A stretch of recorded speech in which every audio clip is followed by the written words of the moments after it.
ኢትዮጵያን ከራሳችን ሀገር ወጥተን በሌሎች ሀገር ላይ የመስፋፋት ምኞት በሐሳባችን ውስጥ ስለሌለ ፋርሶች እግዚአብሔርን ያመስግኑ በማለት አሰናበታቸው።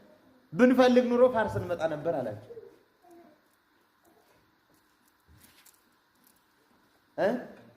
እኛ አሁን እኛ በእኛ እናልቃለን፣ እኛ በእኛ እንተላለቃለን። ወንድም ወንድሙን በትርክት በተንኮል አንድ ኢትዮጵያ ሀገራችን አንድ ድንኳን ያሉ በአንድ ጥላ ስር የተጠለሉ ሰዎች ናቸው። እነዚህ አንድ መኖር አቅቶን ማንም ብሔርተኛ ማን ተራ ሰው ይንደናል። በጣም ይሄ የኛ ታሪክ ነው ማለት ሰው ይችላል። አሁን የሚያቅሳለ እንደዚህ አይነት እንደነበረ ትናንት የነበረው አቅም፣ አንድነት፣ ፍልስፍና፣ ሰዋዊነት በጣም በዚህ ልክ ነው የነበረው። በዚህ ልክ ነው የነበረው። ካቢዝ መልእክቱ ሲደርሰው ተቆጥቶ ጦር ሰራዊቱን ወደ ኢትዮጵያ ላከ። እንዴት እንዲህ ይለኛል ብሎ የላከውን ጦርም የኢትዮጵያ የጠረፍ ጠባቂ ኃይል ገና መንገድ ላይ ሳለ አግኝቶ ደመሰሰው፣ ጠፋ። ካቢዝም ከብስጩ የተነሳ ምንም ሳይሰራ ከ30 ወታደሮች ጋር ተመልሶ ወደ ሀገሩ ገባ። ኢትዮጵያን የመያዝ ህልሙም ከንቱ ሆኖ ቀረ። ፋርስን ያስተዳድር የነበረው ማለት ነው። አንድ ታሪክ ልጨምራችሁ በዚህ ዙሪያ ላይ ኒካውላ ንግስተ ኢትዮጵያ የታላቁ እስክንድር ንጉሥ ተጽርን ማያውቀው የለም። በፍልስፍናው እስክንድር ይታወቃል በዓለም ላይ። እስክንድር በወረራ ታላቅነቱን ያስመሰከረው ታላቁ እስክንድር ኢትዮጵያን ከመውረር እንደማይመለስ ያወቀችው ታላቋ ንግስት ከሀገሪቱ የጦር አዛዥ ዮሳፍጥ ጋር ተመካክራ የሚከተሉትን ስልቶች ነደፈች። ምን አርጋ? የእስክንድርን የህፃንነት፣ የጎልማሳነት፣ የንግስናውን ስዕል ስለው እንዲያመጡ በእስክንድር ጠብተበቶች የተሳሉትን የእስክንድርን ስዕሎች ገዝተው እንዲያመጡ አዘዘች። ገዝታቸው አምጡልኝ። ሁለተኛ በእስክንድርና በሰራዊቱ መካከል ቅራኔ መኖሩና አለመኖሩ ፍላጎቱና ምኞቱ ምን እንደሆነ እንዲያጠኑ አዘዘች። ሶስተኛ የሚያስተዳድረው ህዝብ በእሱ የወራሪነት ጠባይ ደስተኛ መሆኑና አለመሆኑን ቅሬታም ካለው የሚያረጋግጡ ምንጮችን አዘዘች እንዲያመጡላት። የራሷ ጠበብት ሳዮችን ሰዓሊያንን ላከችና አይተው ስለው እንዲያመጡት፣ የርሱ ጠበብት የሳሉትን ደግሞ ገዝተው እንዲያመጡ አዘዘች። የራሷም ስለው አመጡ፣ ገዝተው አመጡላት። በየበሩ ዘቦቹን አቁማ ስታስጠብቅ ስለነበር እስክንድር ከነሰላዮቹ ነጋዴ በመምሰል ወደ ኢትዮጵያ ሲገባ በመሪ ፈርሰኛ ሀገር ጠባቂ ሰራዊት ተይዞ ወደ ንግስቷ ቀረበ። አምጥታ ምን አደረገችው? በየበሮቹ ፎቶውን ስዕሉን አስይዛ ዘበኛ ያስቀመጠች። እስክንድር በጣም አልባሌ ስለሆነ ትንሽ ሰዎች ይዝና እንደ ተራ ነጋዴ እንደምናምን ሆኖ ገብቶ አይቶ ተመልሶ ነው የሚወራው። አልታወቀም መስሎት ዘበኞቹ ከመንገድ ያሉት ዘበኞች እስክንድር ትንሽ ሆኖ መጥቶ ከዳ ተመልሶ ሰራዊቱ እስኪመጣ ድረስ ከመንገድ ገና ሲመጣ አስረው ወስደው ሰጧት። ታላቁ እስክንድር እንደ ኢምንት በትንሽ ሰዎች ተያዘና ገባ እና ንግስት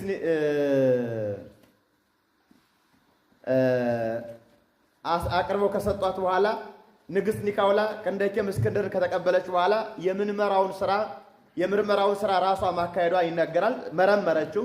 የሀገሪቱን የሰላም ዘበኞች የኬላ ጥበቃ ስልትና የሀገር ፍቅር ሁኔታ በተመለከተ ይህንን መሳይ የሰላም ጠባቂ ዘበኛ ወረራ ባካሄዱበት ሀገር ሁሉ አላየውም በማለት መስክሯል። ከዚያ በኋላ ምንድነው ያለ ምስክርነቱን ሲሰጥ ሳይገደል በምህረት በመለቀቁና ህይወቱ በመትረፉ እያመሰገነ ተመለሰ። ከእርሷ ጋር የመጡ ሰላዮች ግን በኢትዮጵያ እንደተበተኑ ይነገራል። በዚያው ቀሩ። እንዲያውም ያለው በትክክል እንዲህ ጥበበኛ መሆንሽ ደግሞ ሳትገድይ ተተሽ ደግሞ የበለጠ ጥበበኛ ነሽ አለ። የበለጠ ጥበበኛ ነሽ። አሁን እኛ ሀገር ላይ የሴት መብት ምናምን እናወራለን አይደል? በጣም ብዙ ካድሬ የሴት መብት ያወራል። እንደ የሴት መብት ከማውራት እነዚህ እኮ መብት የነበራቸው ነገስታትን አያወራም? እንደነ ኒካውላ፣ እንደነ ንግስት ሳባ፣ እንደነ ቅንደኬ እነ ምናምን ያሉትን ታሪክ የጎሉትን ቢያወራን እኮ በቃ እሱ እኮ ነው መብት ማለት። ነገስታት እንዲህ ስልታውያን ነበሩ ሴቶች። በነገራችን ላይ የዓለምን መብት አስጠባቂዎች እና አሜሪካ የእውነት ለመናገር እስካሁን ድረስ ሴት ፕሬዝዳንት የላቸውም ከተመሰረቱ ጀምሮ። ለምን? ስለማያምኑ በኩልነት። እኛ ግን አለን። አይላፍ ብዙ እናቶች ነበሩ ነገስታት አያላን። ያንም በክርስትና ታሪክ ብተረጉምላቸው ደግሞ በጣም ይደንቃል። ብሉይ ኪዳንን ያስመጣች ንግስት ሴት ናት። ሐዲስ ኪዳንን የጀመረችም ንግስት ሴት ናት። በዓለም ላይ የለም እንደዚህ አይነት እንዴ። ከዚህ ስንወርድ ማንም ቃላተኛ ይቀጠቅጠናል። ነበረን እኮ ያንን እናንሳው ነው ማለት ያለበት። ነበረን የወደቀ ነገር ካለ ያንን መግለጥ እንጂ እንደ አዲስ ዳው ነው መጀመር ጅልነት ነው ብዬ አስባለሁ። ንጉስ አይሹር ለምሳሌ ሌላም ታሪክ ንጉስ አይሹር ናቡከደነጾር እስራኤልን እየማረከ እያፈለሰ ባቢሎን ሲወስዳቸው እንዲህ ብሎ ላከ። ወደ ባቢሎን የላከው መልእክት ነው ለእስራኤላውያን። እስራኤላውያን በንጉስ ናቡከደነጾር ተማርከው ወደ ፋርስ ባቢሎን በወረዱ ጊዜ ነብዩ ኤርሚያስን እንዲህ ብሎ ጠየቀው። ንጉሱ የኢትዮጵያ ንጉስ አይሹር የሚባለው መጥቼ ተዋግቼ ላውጣችሁ ከናቡከደነጾር ላውጣችሁ አለው።